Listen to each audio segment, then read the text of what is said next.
ପୂର୍ବତନ ଛାତ୍ରମାନଙ୍କ ଦ୍ୱାରା ଶିଶୁ ଦିବସ ପାଳିତ।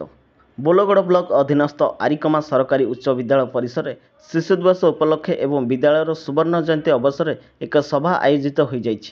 ଏହି ସଭାରେ ବରିଷ୍ଠ ଶିକ୍ଷାବିତ୍ ମାଧବ ଚନ୍ଦ୍ର ପଣ୍ଡା ସଭାପତିତ୍ୱ କରିଥିବା ବେଳେ ଅତିଥି ଭାବେ ସ୍କୁଲର ପ୍ରଧାନ ଶିକ୍ଷକ ବନମାଳୀ ସାହୁ, ପ୍ରଦୀପ କୁମାର ଜତି, ମୋହିନୀଧର ପଟ୍ଟନାୟକ, ପ୍ରାକ୍ତନ ପ୍ରଧାନ ଶିକ୍ଷକ ଶଙ୍କର ମହାପାତ୍ର, ଉତ୍କଳ ସ୍ୱାଭିମାନ ମଞ୍ଚର ସଦସ୍ୟ ବୃନ୍ଦାବନ ମହାପାତ୍ର, ଲକ୍ଷ୍ମୀଧର ସାମନ୍ତରାୟ, ପ୍ରସନ୍ନ କୁମାର ରଥ, ଗ୍ରାମ କମିଟିର ସଭାପତି ଜିତେନ୍ଦ୍ର ଜତି, ଶିକ୍ଷା କମିଟିର ସଭାପତି ପ୍ରହ୍ଲାଦ ସୁବୁଦ୍ଧି ଏବଂ ସୁବର୍ଣ୍ଣ ଜୟନ୍ତୀ କମିଟିର ସଭାପତି ପ୍ରମୋଦ କୁମାର ସାହୁ ପ୍ରମୁଖ ଅତିଥି ଭାବେ ଯୋଗ ଦେଇଥିଲେ। ଏହି ଉତ୍ସବରେ ପୂର୍ବତନ ଛାତ୍ର ସଂସଦ ଦ୍ୱାରା ଆୟୋଜିତ ହୋଇଥିଲା।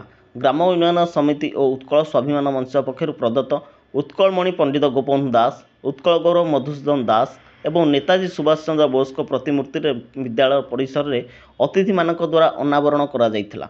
ସଭାରେ ବକ୍ତାମାନେ ଆଜିର ଶିଶୁ ଦିବସ ସମ୍ପର୍କରେ ବକ୍ତବ୍ୟ ରଖିଥିଲେ। ଶେଷରେ ଛାତ୍ରଛାତ୍ରୀମାନଙ୍କ ଦ୍ୱାରା ରଙ୍ଗାରଙ୍ଗ ସାଂସ୍କୃତିକ କାର୍ଯ୍ୟକ୍ରମ ପରିବେଷଣ ହୋଇଥିଲା। ବିଭିନ୍ନ ପ୍ରତିଯୋଗିତାରେ କୃତିତ୍ୱ ଅର୍ଜନ କରିଥିବା ଛାତ୍ରଛାତ୍ରୀଙ୍କୁ ଟ୍ରଫି ସହ ମାନପତ୍ର ପ୍ରଦାନ କରାଯାଇଥିଲା।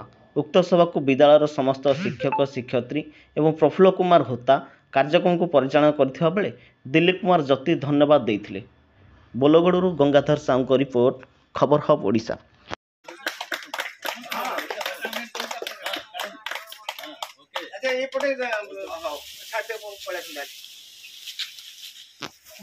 मैडम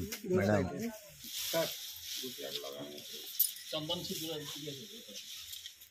तो चंदन ना दीपो दीपो दीपो दीपो काठी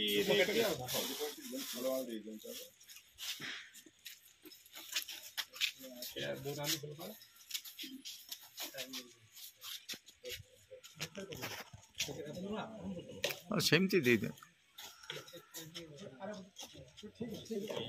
आर पटक दे दियो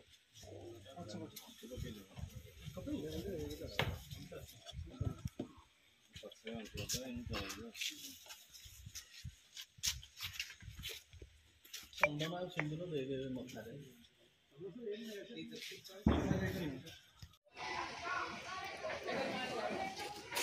अच्छा वीडियो करके